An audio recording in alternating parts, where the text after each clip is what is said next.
Sure. Well, we always talk about the team that plays the hardest and makes the fewest mistakes is going to win, and that was us tonight. Kids played really hard, and for our first game, I thought the execution on both sides of the ball and the kicking game in general was very, very solid. When we put this under the microscope tomorrow, I'm sure we're going to find a lot of flaws and a lot of things we need to work on, but the effort was good. To come out of there with 0 turnovers and a win, very pleased.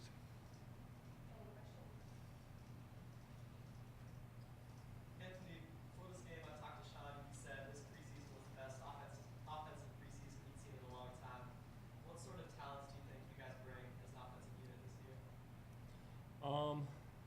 I think we just are more like cohesive group. I think we got everyone just working their hardest and doing their job. We had as of last year's team, we had a bunch of big, top skilled, talented guys that set a good example for us, and we just have all the guys stepping up and filling their shoes very well and working hard all together. Joe, you waited a long time to make a start like that. That would be a great performance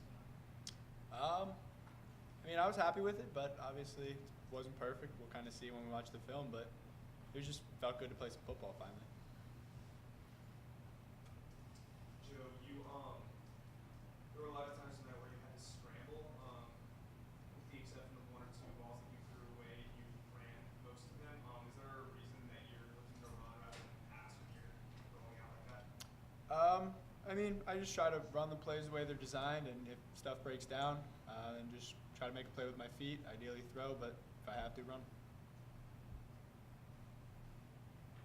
Coach, I'm wondering how you grade his performance. Joe, I thought Joe played very well. And again, coming out of a game for a kid that, even though he's a senior, a redshirt senior, has had not only, little to no playing time, but he's had very limited practice time. And he's really made the most of the opportunity. He's done a great job with leadership, and Joe will get better. There'll be some really good days ahead. There'll be some more challenging games ahead.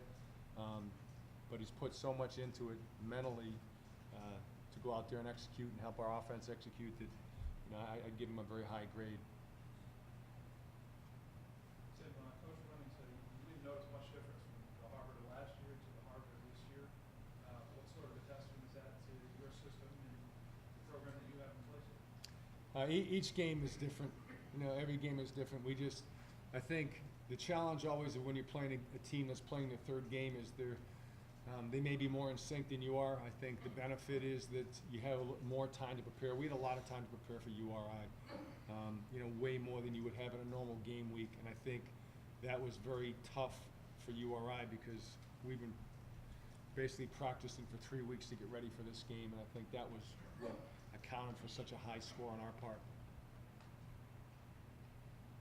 James and Doug, you guys have waited for a while to be seniors and waited for a while to have the season opener.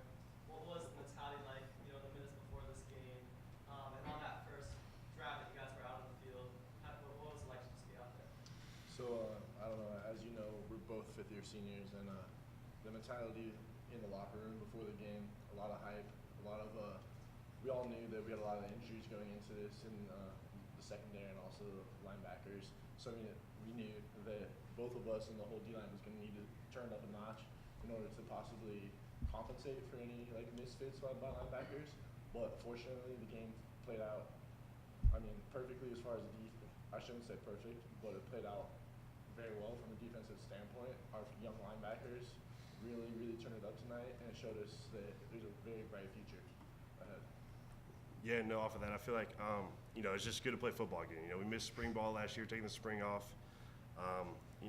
Just working out and finally got back and get into some pads and be with the team, and, get back with all the guys together and get, in that pregame mentality and it's something, it's hard to describe with words, it's just a different feeling. It's awesome. It's so good to play football again. Just happy to be back, on campus with the guys, with the team, with the coaches, with everyone. Just be back around and play some football. Coach, you obviously never go under center, even on 4th and 1 tonight. So what exactly is your philosophy behind that? Well, we've been running the up-tempo, no-huddle spread probably longer than anybody in the nation. And the bottom line is the minute you put the quarterback in a shotgun situation and you have the ability to sort of run option any way you don't have to block as many guys. Are you going to block the defensive end? Are you not going to block the defensive end? Are you going to, if they cover down the number 2 weak, you know, there's so many different ways to sort of spread people out and make it easier to run the ball. And once you run the football, it's easier to throw. It's not magic. It's just, you know, if you look at the NFL, it's amazing how many of those teams are now really look like college football teams as opposed to the other way around. And everything evolves. You know, maybe in 10 years, everybody will be back to the wishbone behind center. I don't know. But we've been doing this for a long time, and we don't pretend to have all the answers, but we do what we do. Joe, I'm interested in the sort of wild running touchdown you had in the first quarter. It looked like there was a flag for sportsmanlike conduct afterward. Can you explain what happened there? Just having fun. Pretty excited after my first run. Yeah, probably shouldn't do that. I don't know. I mean, a lot of emotion, obviously. Haven't played in a while. Emotions got the best of me. Probably. Well, just to make sure on the same page, on sportsmanlike conduct, he spiked the ball. It's not like he was taunting anybody. It's just, I think, like Joe said, you know, Joe, when's the last time you scored a touchdown? High school? Yep, 4 years ago.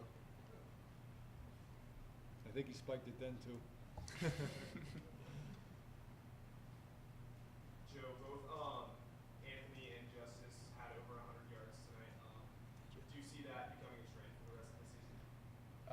Yeah, I mean, it's pretty clear that they're both probably my favorite targets to throw to. I mean, throughout preseason, and even this summer, just throwing Skelly. I mean, they're really, really good at what they do. They get open very well. They catch the ball. They adjust the ball really well.